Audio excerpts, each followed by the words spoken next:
जय गुरुदेव मित्रों, गुरु सत्ता से साक्षात्कार। इस वीडियो में पंडित श्रीराम शर्मा आचार्य जी के वाङ्मय युग दृष्टा का जीवन दर्शन से संकलित किए हुए लीला प्रसंग को आपके साथ साझा करने का प्रयास कर रहे हैं। देवी सत्ता का प्राकट्य जब किसी महामानव के जीवन में होता है तो सोने में सुगंध का काम करता है। परोक्ष मार्गदर्शक सूक्ष्म शरीरधारी ढूंढते भी उन्हें ही हैं जिनके माध्यम से उन्हें मानव मात्र के कल्याण हेतु सारा ढांचा बनाना होता है। समष्टिगत चेतना का अवतरण जिस स्थूल तनधारी में होता है, फिर वह सामान्य न रहकर असामान्य अवतारी पुरुष हो जाता है। क्रियाकलाप से तो साधारण ही जान पड़ते हैं, किंतु वह जो कुछ कर्तृत्व करता चला जाता है वही उस युग की नीति का आधार बन जाता है। युग निर्माण ऐसी ही आत्मबल संपन्न आत्माओं के बलबूते बन पड़ता है। पूज्य गुरुदेव के बाल्यकाल में ही 15 वर्ष की आयु के बाद आए वसंत पर्व के ब्रह्म मुहूर्त में जब बालक श्रीराम अपने पूजा कक्ष में थे, एक प्रकाशपुंज प्रकट हुआ। उस दिव्य प्रकाश से सारी कोठरी जगमगा उठी। प्रकाश के मध्य एक योगी का सूक्ष्म छाया शरीर उभरा। इनका स्थूल शरीर एक ऐसे कृशकाय सिद्ध पुरुष के रूप में है जो अनादिकाल से एकाकी, नग्न, मौन, निराहार रहकर अपनी तप ऊर्जा द्वारा अपने को अधिकाधिक प्रचंड प्रखर बनाता चला आ रहा है। एक दिगंबर देहधारी हिमराशि के मध्य खड़ी दुर्बल काया, यह तो स्थूल रूप से उपलब्ध उनका एकमात्र चित्र है जो गुरुदेव की पहली हिमालय यात्रा के समय उनके आग्रह पर स्वयं स्वामी सर्वेश्वरानंद जी ने उनके समक्ष प्रस्तुत किया है। वे ही अपने सूक्ष्म रूप में दिव्य प्रकाश के रूप में गुरुदेव के समक्ष आए एवं उनके कौतूहल को समाप्त करते हुए बोले, हमारे तुम्हारे जन्म जन्मांतरों के संबंध हैं।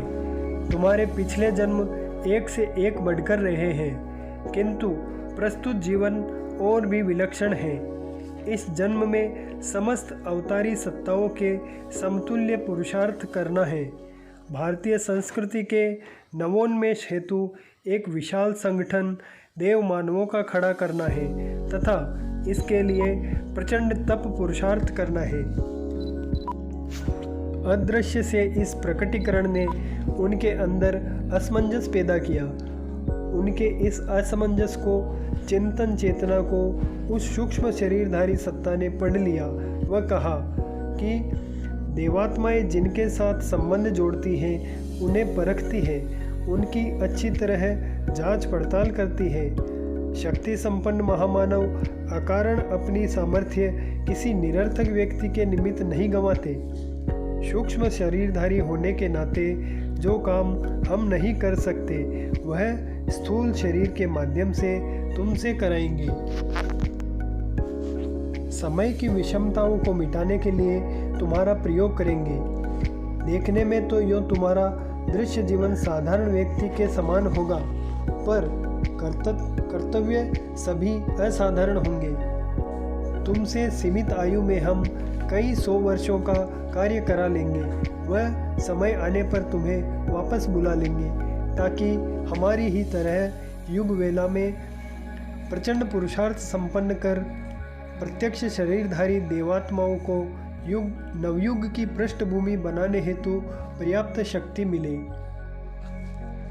दृश्य कर्तव्य जो तुम्हें युग संधि के वेला में करना है, उसके लिए पर्याप्त आत्मबल ब्रह्मवर्चस्व चाहिए जो तप द्वारा ही संभव हो सकता है।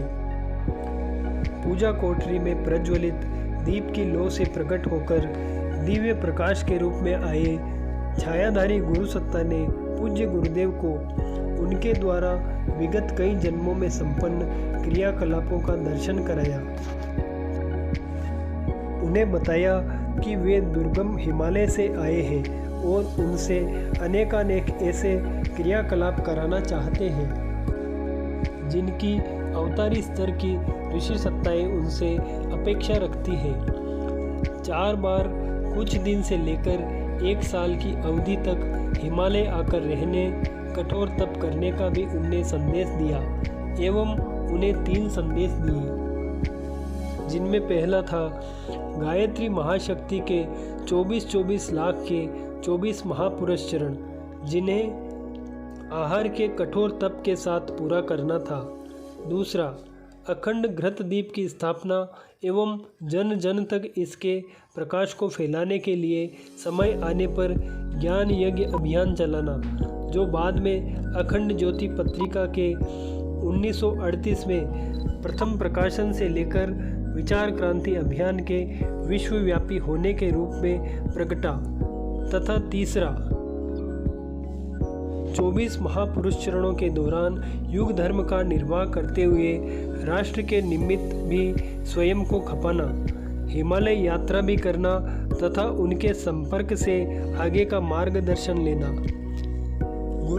गुरु सत्ता के इस मार्गदर्शन में युग निर्माण की पूरी रीति नीति का गुंथन किया हुआ था।